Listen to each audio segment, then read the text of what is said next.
Haryana Punjab high court ने हरियाणा सरकार को बड़ी राहत दी है। सीईटी मेंस की 6 अगस्त को शेड्यूल परीक्षा अपने शेड्यूल के अनुसार ही होगी। इसी पर बातचीत करने के लिए हमारे साथ मौजूद हैं हरियाणा के एडवोकेट जनरल बलदेव राज महाजन। सर, आज कोर्ट में जो है वो सवेरे तकरीबन 8 बजे जो है वो सुनवाई होती है। क्या कुछ रहा सुनवाई के अंदर?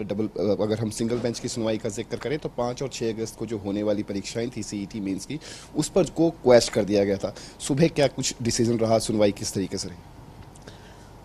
जो कल सिंगल बेंच ने ऑर्डर पास करके जो वीकेंड पे होने वाली ग्रुप 56 और ग्रुप 7 की पोस्टों के लिए सेकंड स्टेज का स्टिल टेस्ट था कॉमन एंट्रेंस टेस्ट के नीचे, वो उसको रद्द कर दिया था। तो सिंगल जज का ये कहना था कि क्योंकि जो फर्स्ट स्टेज पे कॉमन एंट्रेंस टेस्ट हुआ है उसकी जो मेरिट लिस्ट बनी है वो रिटन टेस्ट के मार्क्स और सोशो इकोनॉमिक क्राइटेरिया के मार्क्स के बेस पे बनी है। तो जो सोशो इकोनॉमिक क्राइटेरिया के 5 मार्क्स कैंडिडेट्स ने क्लेम करे हैं, उनके डॉक्यूमेंट्स की फ़िज़िकल वेरिफिकेशन नहीं करी है कमीशन ने। पहले उन डॉक्यूमेंट्स की फ़िज़िकल वेरिफिकेशन और जेन्युइननेस जो है वो एग्ज़ामिन करने के बाद, वेरीफाई करने के बाद ही जो रिवाइज्ड मेरिट लिस्ट बना के उसके बाद ये टेस्ट सेकंड स्टेज के होने चाहिए। तो कमीशन की तरफ से और सरकार की तरफ से सिंगल जज के नोटिस में लाया गया था कि जो लगभग 11 लाख लोगों ने फर्स्ट स्टेज पे कॉमन एंट्रेंस टेस्ट में अप्लाई किया था, 7,70,000 से ज़्यादा लोग कैंडिडेट जो है उसमें अपीयर हुए थे और रिटन टेस्ट के बेसिस पे 3,58,000 कैंडिडेट्स ने क्वालिफाई किया है। इतनी बड़ी संख्या में जब क्वालिफाई किया है तो उनका क्लेम इनिशियल स्टेज पे सेकंड स्टेज का एग्ज़ाम होना है। तो सेकंड स्टेज पे एग्ज़ाम करने के लिए कैंडिडेट्स के जो क्लेम होते हैं सोशो इकोनॉमिक क्राइटेरिया के या एजुकेशनल क्वालिफिकेशन के, तो जो कैंडिडेट्स ने डिक्लेरेशन दिया होता है अपनी एप्लीकेशन के साथ और उसके साथ जो सपोर्टिंग डॉक्यूमेंट वो लगाता है उसको वेरीफाई करने के बाद उसकी बेसिस पे जो है डिसाइड करती है उसके क्लेम्स को, और उसको जो है सपोर्टिंग डॉक्यूमेंट्स के बेस पे उसके क्लेम वेरीफाई करने के बाद उनको merit revise merit list prepare करने के बाद ही सेकंड स्टेज का एग्ज़ाम लिया जा किया है।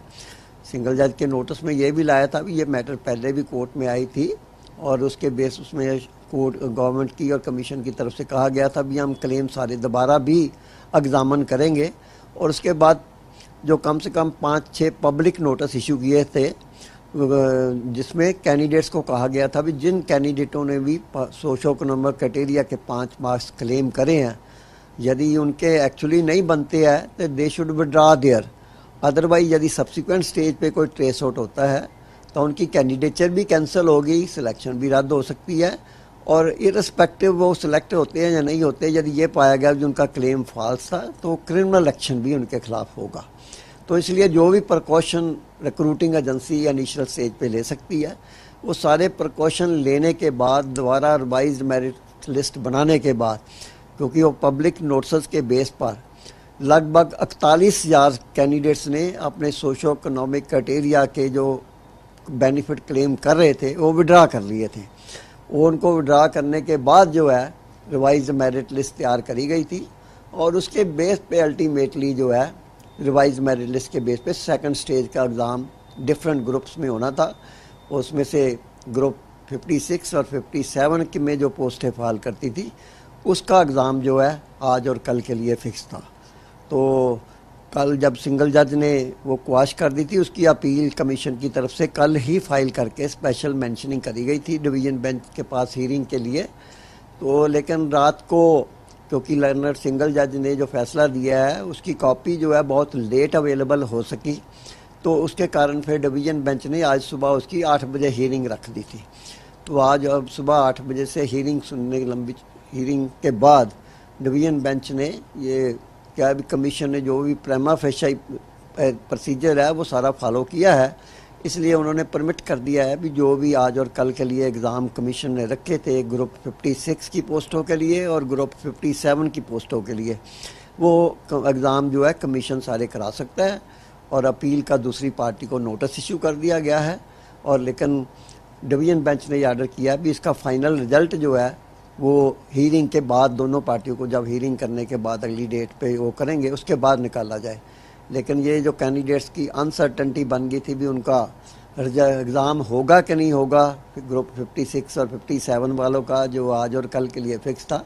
वो हाई कोर्ट ने, डिवीज़न बेंच ने परमिट कर दिया है और कमीशन उसको अब एग्ज़ाम उनका लेगा जो भी है। इसके अलावा सर, जिस तरीके से हम अगर एचएससी का जिक्र करें तो एचएससी ने आज यानी कि जो 5 अगस्त को जो परीक्षाएं होनी थी मॉर्निंग सेशन में, उसको जो था वो पोस्टपोन कर दिया। तो 6 अगस्त का तो एज पर शेड्यूल जो है वो एग्जाम्स लिए जाएंगे, लेकिन 5 अगस्त के एग्जामिनेशंस का क्या कुछ क्राइटेरिया रहने वाला है, कब तक जो है वो एग्जाम्स जो है वो इसके कंडक्ट करवाए जाएंगे? के बारे में फैसला तो फाइनल कमीशन ने ही लेना है, क्योंकि रात को हीयरिंग नहीं हो पाई थी। कमीशन ये एक्सपेक्ट कर रहा था भी रात को हीयरिंग हो जाएगी अपील की,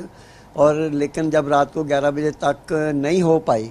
तो इसलिए कैंडिडेटों ने, क्योंकि डिफरेंट प्लेसेस पे आना था, तो शायद उन्होंने इसके कारण आज वाले को पोस्टपोन कर दिया था और ये कोर्ट के डिसीजन की वेट कर रहे थे। तो वो जो आज वाला पेपर है, क्योंकि कोर्ट ने परमिट कर दिया है, वो रीशेड्यूल करके उसको कर रहे हैं। मेरे को जो जानकारी दी गई है वो पेपर मंडे को होगा, तो कल वाला पेपर एज शेड्यूल रहेगा। आज वाला पेपर क्योंकि डिले हो गया, कोर्ट की हियरिंग में भी टाइम लगा है, कोर्ट ने काफ़ी समय व्यतीत करके सारे केस को एग्जामिन किया है, तो इसलिए ये था भी कैंडिडेट्स भी अनसर्टेनिटी में रहेंगे भी कितने बजे तक उनको पेपर, और जब हियरिंग चल रही थी तब सेंटर पहुंचने का टाइम भी ओवर हो चुका था, तो इसके कारण शायद उन्होंने प्रिकॉशनरी मेजर पहले कर दिया है। तो मोस्ट प्रॉब्ली जो मेरे को कमीशन इन्फॉर्मेशन दे रहा है, यदि आज वाला एग्ज़ाम जो है मोस्ट प्रॉब्ली मंडे को लेने वाले हैं, कल वाला एग्ज़ाम जो है वो एज शेड्यूल वो करवाएंगे। इसके अलावा सर, अगली सुनवाई का यदि हम जिक्र करें तो कब तक के लिए शेड्यूल की गई है, क्या कुछ? कोर्ट का ऑर्डर मिलेगा, कोर्ट ने अभी कहा भी वो ऑर्डर अभी इशू कर रहे हैं, तो वेबसाइट पे आ जाएगा, तो नेक्स्ट डेट उसमें वो इंडिकेट करेंगे क्योंकि उन्होंने दूसरी पार्टी को भी समन किया है, तो फाइनल फैसला तो जो है वो दोनों पार्टियों को सुनने के बाद कोर्ट करेगी। लेकिन ये जो कोर्ट ने सिंगल जज के फैसले के कारण रोक लग गई थी, वो कोर्ट ने रोक को डेफर कर दिया, ख़त्म कर दिया है। ये एग्ज़ाम तो करवा सकते हैं, कमीशन उसके एग्ज़ाम कराएगा सारे बच्चों के, ग्रुप 56 और 57 की सारी पोस्टों के लिए, लेकिन उसका रिजल्ट अगली हियरिंग